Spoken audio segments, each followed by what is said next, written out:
Assalamualaikum warahmatullahi ta'ala wabarakatuh.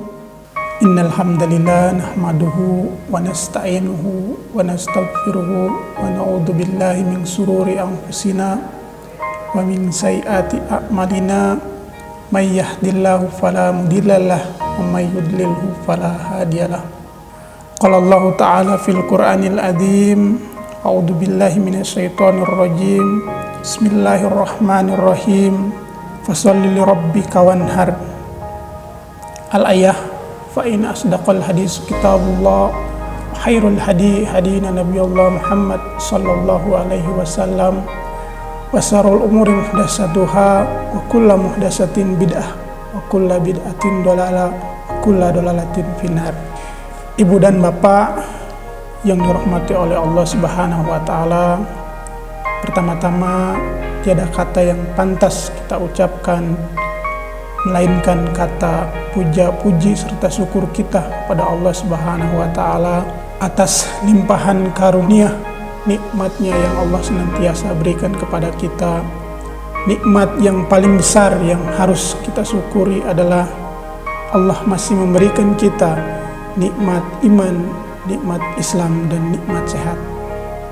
Mudah-mudahan nikmat yang senantiasa Allah curahkan kepada kita bisa kita jadikan untuk meningkatkan ketakwaan kita, meningkatkan ibadah kita kepada Allah Subhanahu wa taala. Dan sholawat serta salam sama-sama kita limpahkan kepada Habibana wa Nabiyana Muhammad sallallahu alaihi wasallam, karena berkat perjuangan beliau kita senantiasa merasakan betapa indah dan nikmatnya berada di bawah naungan agama Islam, atau dengan kata lain, minad dhulumati ilan nur, minal akhlaq turadillah fahuwa dinul Islam, inna dina indallahil Islam. Ibu dan bapak yang dimuliakan oleh Allah Subhanahu wa taala, sebentar lagi kita akan menyambut sebuah hari yang penuh dengan sejarah, sebuah hari Islam yang penuh dengan pelajaran, sebuah hari dalam Islam yang penuh dengan kemuliaan, yaitu kita akan menyambut bulan suci Idul Adha atau yang disebut dengan Idul Kurban. Idul Kurban punya sejarah yang panjang.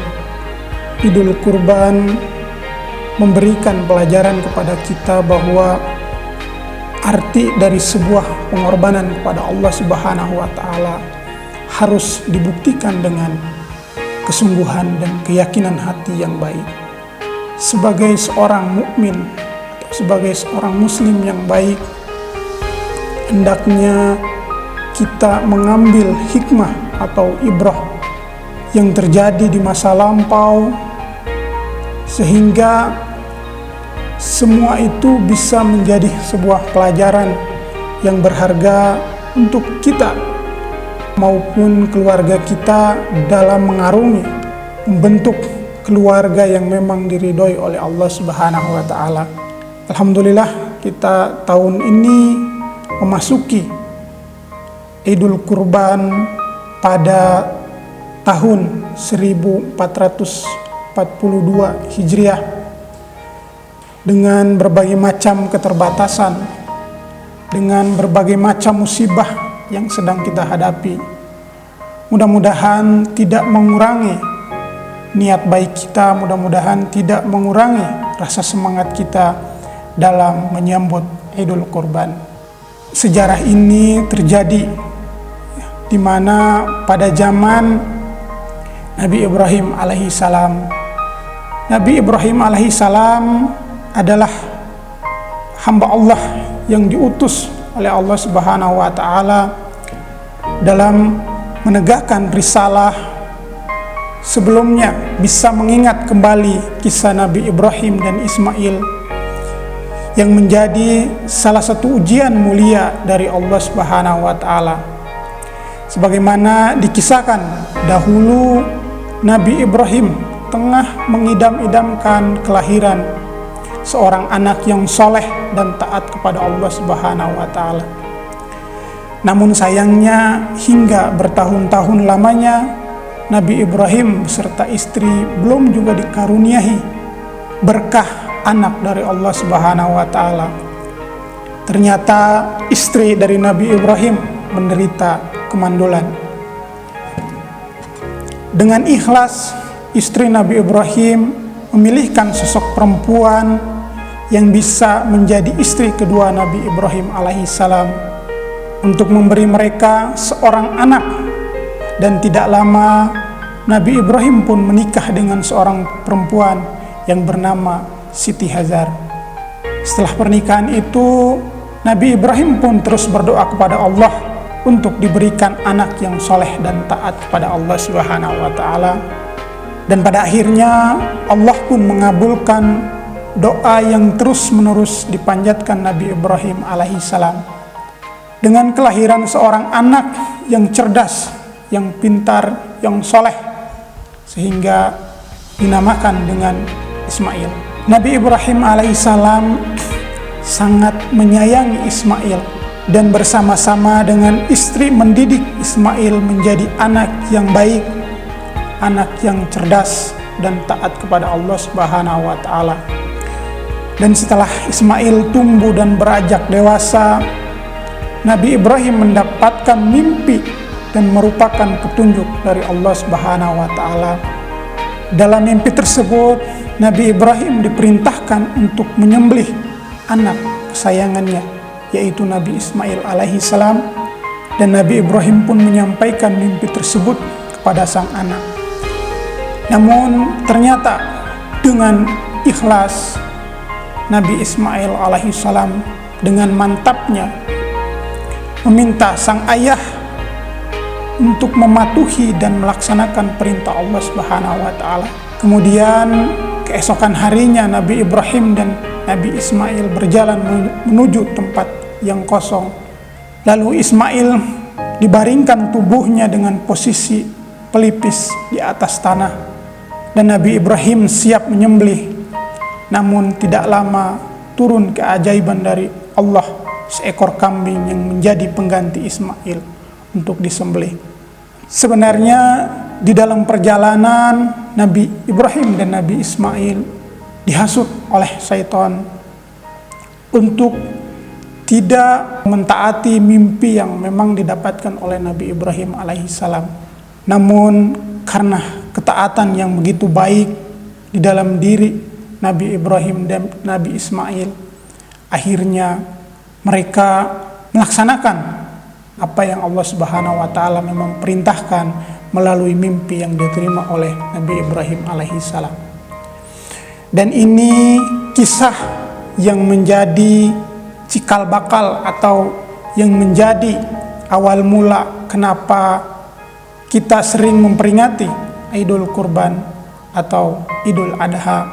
Idul Kurban atau kisah Nabi Ibrahim dan Nabi Ismail alaihissalam memberikan pada kita pelajaran yang begitu banyak. Kecintaan kita kepada Allah Subhanahu wa taala harus dibuktikan dengan pengorbanan yang memang ketika Allah meminta maka harus kita kerjakan. Kecintaan kita kepada Allah Subhanahu wa taala hanya tidak serta-merta dengan omongan kosong belaka. Tetapi Nabi Ibrahim dan Nabi Ismail membuktikan bahwa cinta yang sesungguhnya adalah mengikuti atau mentaati apa yang Allah Subhanahu wa taala perintahkan meskipun nyawa adalah taruhannya. Sebagaimana Allah meminta kepada Nabi Ibrahim alaihissalam untuk menyembelih sosok putranya yang begitu diidam-idamkan, sosok putra yang memang dinanti-nantikan, tetapi ketika ada perintah Allah untuk dikurbankan, dengan kecintaan yang baik, dengan ketaatan yang baik yang dimiliki oleh Nabi Ibrahim alaihissalam, Nabi Ibrahim dan Nabi Ismail pun mengikuti apa yang memang sudah diperintahkan oleh Allah Subhanahu wa taala. Karena mereka yakin di balik itu semua pasti ada sebuah hikmah besar yang sudah Allah siapkan untuk mereka. Perintah kurban ini sudah digambarkan oleh Allah Subhanahu wa taala dalam berbagai macam ayat yang ada di dalam kitab suci Al-Quran.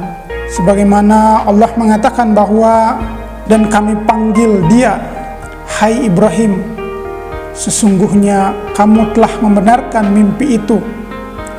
Sesungguhnya demikianlah kami memberi balasan kepada orang-orang yang berbuat baik.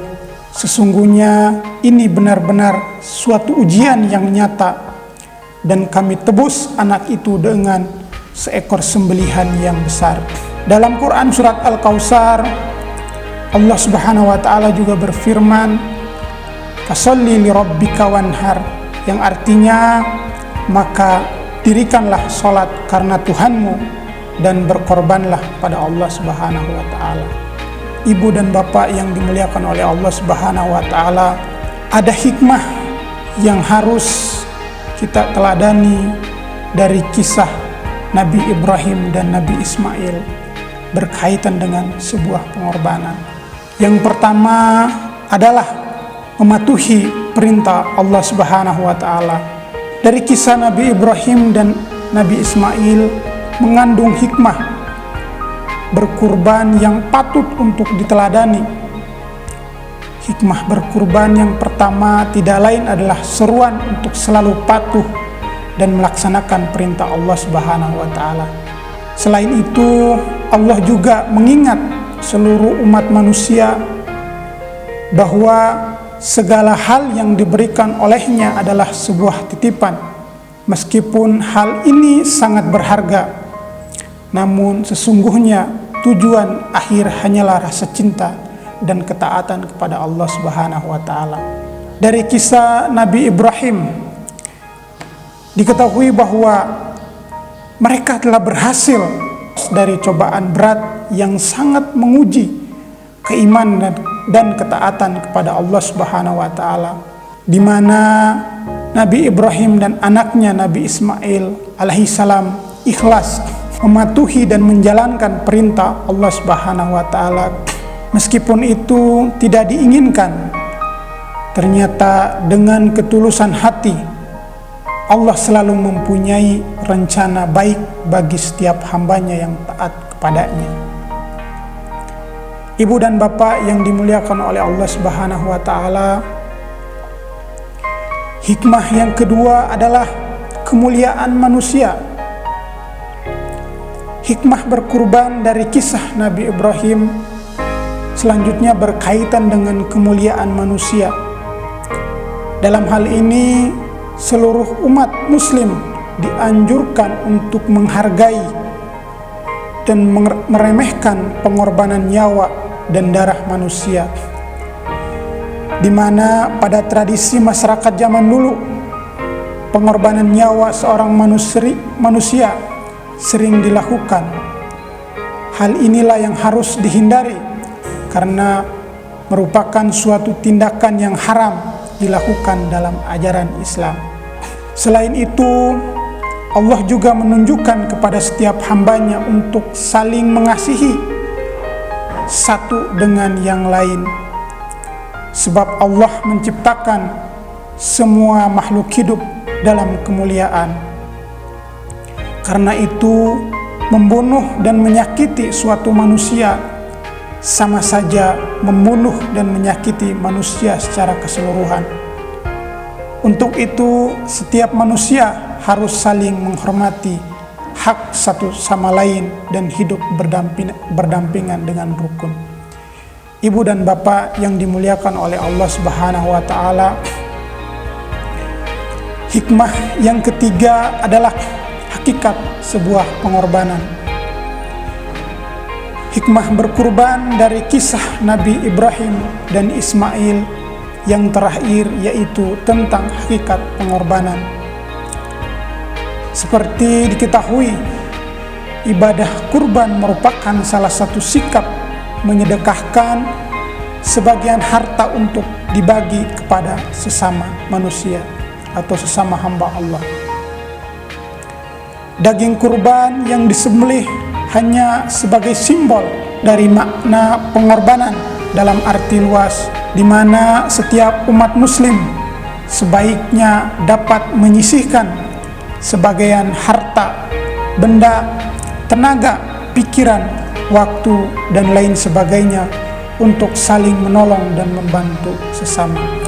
Itulah hikmah dari kisah Nabi Ibrahim, peristiwa yang terjadi di masa lampau di zaman Nabi Ibrahim dan Nabi Ismail haruslah kita jadikan pelajaran dalam rangka yang pertama membentuk keluarga yang penuh dengan ketaatan kepada Allah Subhanahu wa taala, membentuk dan mendidik seorang anak yang memang mempunyai rasa cinta yang besar kepada Allah Subhanahu wa taala, mendidik dan membina agar seorang anak punya rasa pengorbanan, punya rasa sosial yang besar di dalam dirinya, sehingga dengan pelajaran yang kita berikan itu bisa menjadikan anak itu bisa meneladani sikap Nabi Ismail alaihi salam, yaitu anak yang cerdas, anak yang soleh, dan anak yang taat kepada Allah Subhanahu wa taala. Ibu dan bapak yang dimuliakan oleh Allah Subhanahu wa taala, ada 6 hikmah. Tadi ada 3 hikmah yang sama-sama kita ketahui. Selanjutnya ada 6 hikmah yang harus kita ajarkan kepada anak-anak kita dalam rangka anak yang cerdas, anak yang soleh, dan anak yang taat kepada perintah Allah Subhanahu wa taala. Dari kisah Nabi Ibrahim dan Nabi Ismail, sebagai orang tua sudah sepatutnya mengajarkan nilai-nilai penting dari ibadah berkurban.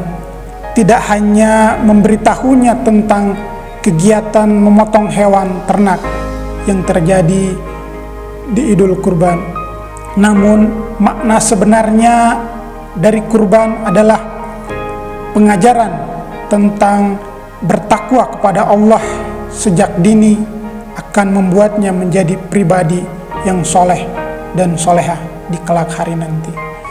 Ibu dan bapak yang dimuliakan oleh Allah Subhanahu wa taala, ada 6 hikmah.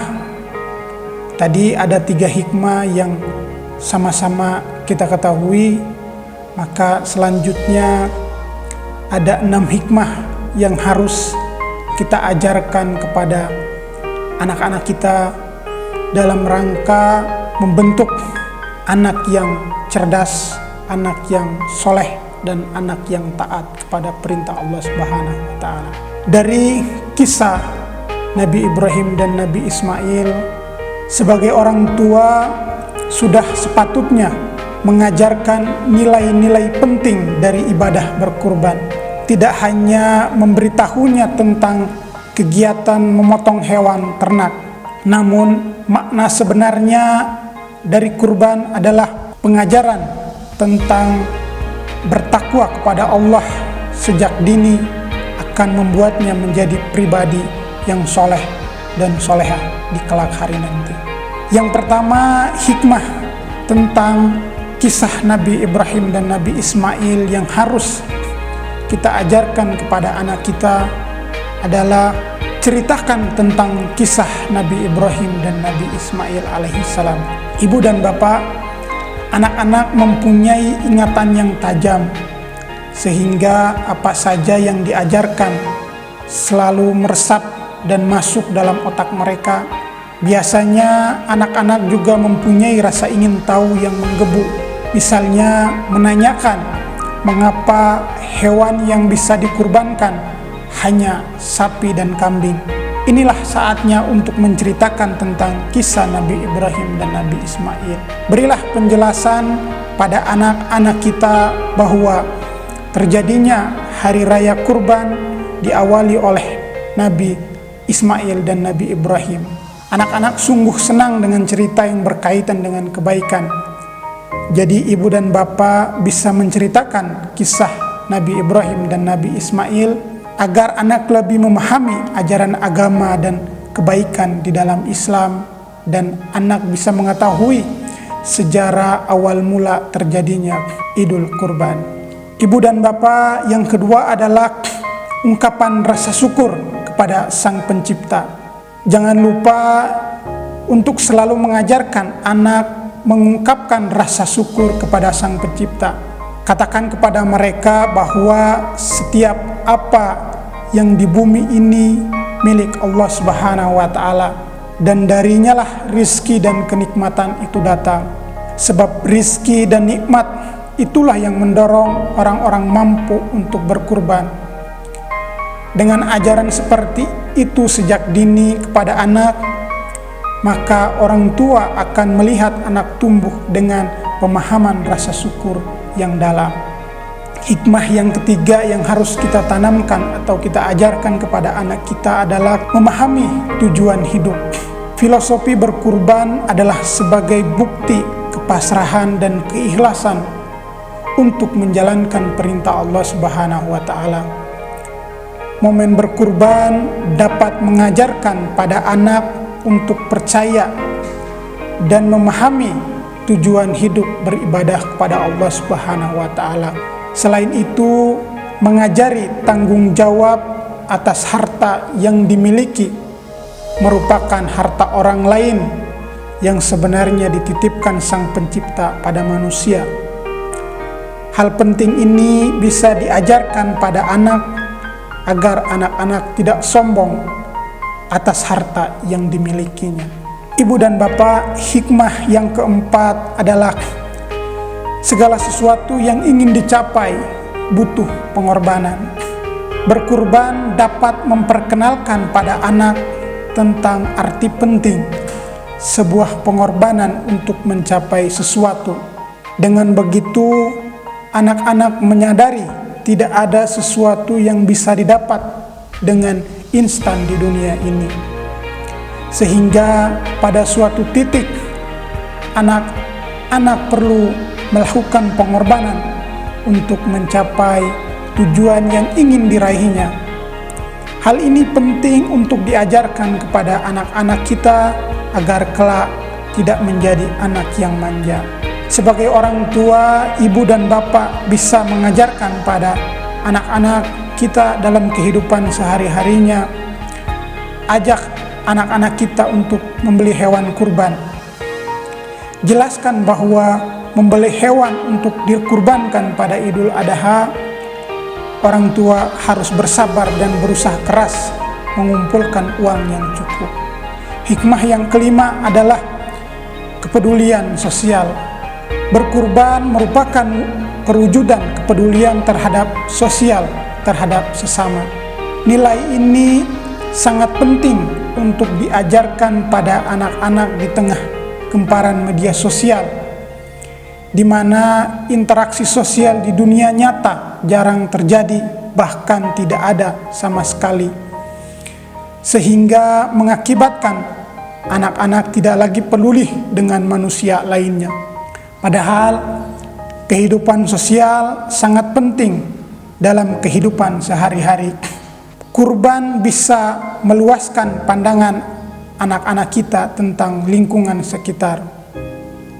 Ajak anak-anak kita untuk melihat bahwa masih banyak orang yang tidak beruntung di dunia ini untuk bisa berkurban, dan menimbulkan kesadaran anak-anak akan pentingnya sosialisasi dalam kehidupan sehari-hari, dan dapat mengajarkan pentingnya untuk berbagi. Manfaatkan kurban agar anak-anak lebih peka terhadap kondisi di sekitarnya. Ibu dan bapak yang dimuliakan oleh Allah Subhanahu wa Ta'ala, hikmah yang terakhir yang harus kita tanamkan atau kita ajarkan kepada anak-anak kita adalah dengan adanya kurban ini bisa membahagiakan orang lain. Kurban memiliki banyak keutamaan yang sangat baik bila diajarkan pada anak-anak sejak usianya masih kecil. Salah satu keutamaan yang bisa diajarkan adalah dapat membahagiakan mustahik atau orang-orang yang berhak menerima daging hewan kurban yang disembelihnya. Selain itu, kurban juga dapat membahagiakan orang-orang di sekitar kita yang memang belum mampu untuk melaksanakan kurban. Itulah hikmah yang harus kita ajarkan kepada anak-anak kita. pada dasarnya membentuk anak yang soleh dan soleha harus banyak pelajaran, harus banyak hikmah yang harus kita ajarkan kepada mereka, terutama hikmah-hikmah yang ada di dalam Islam. Itulah yang harus perbanyak oleh kita untuk diajarkan kepada anak-anak kita semua. Kita berharap dengan adanya peringatan Idul Kurban pada tahun ini, di tengah situasi yang memang penuh dengan keterbatasan, mudah-mudahan tidak menjadi halangan untuk kita untuk berkurban pada tahun ini. Jadi kesimpulannya adalah, sebagai seorang muslim, sebagai seorang mukmin yang memang benar-benar takwa kepada Allah Subhanahu wa taala, hendaklah kita semua memperhatikan apa-apa yang memang sudah menjadi anjuran yang Allah perintahkan kepada kita. Dari kurban, dari Idul Adha, kita banyak belajar. Dari kisah Nabi Ibrahim dan Nabi Ismail, kita juga banyak belajar bagaimana membuktikan kecintaan kita kepada Allah Subhanahu wa taala adalah memberikan pengorbanan yang baik, memberikan pengorbanan yang besar, karena bukti kecintaan kita kepada Allah Subhanahu wa taala tidak hanya dengan ucapan, tetapi melainkan dengan pengorbanan yang besar, meskipun nyawa adalah taruhannya. Ibu dan bapak yang dimuliakan oleh Allah Subhanahu wa taala, hanya itu yang bisa saya sampaikan kepada ibu dan bapak semua. Mudah-mudahan ibu dan bapak semua kita semua bisa menjadikan hikmah ini untuk diri kita, untuk keluarga kita, dalam membina dan membimbing, menjadikan anak-anak yang memang menjadi generasi penerus kita menjadi anak-anak yang cerdas, soleh dan taat kepada Allah Subhanahu wa taala. Kurang dan lebihnya mohon maaf sebesar-besarnya. Yang baiknya itu datang dari Allah Subhanahu wa taala, dan yang kurang itu datangnya dari diri saya pribadi. Mohon maaf sebesar-besarnya. Akhirul kalam, billahi sabilil haq, billahi taufiq wal hidayah. Assalamualaikum warahmatullahi wabarakatuh.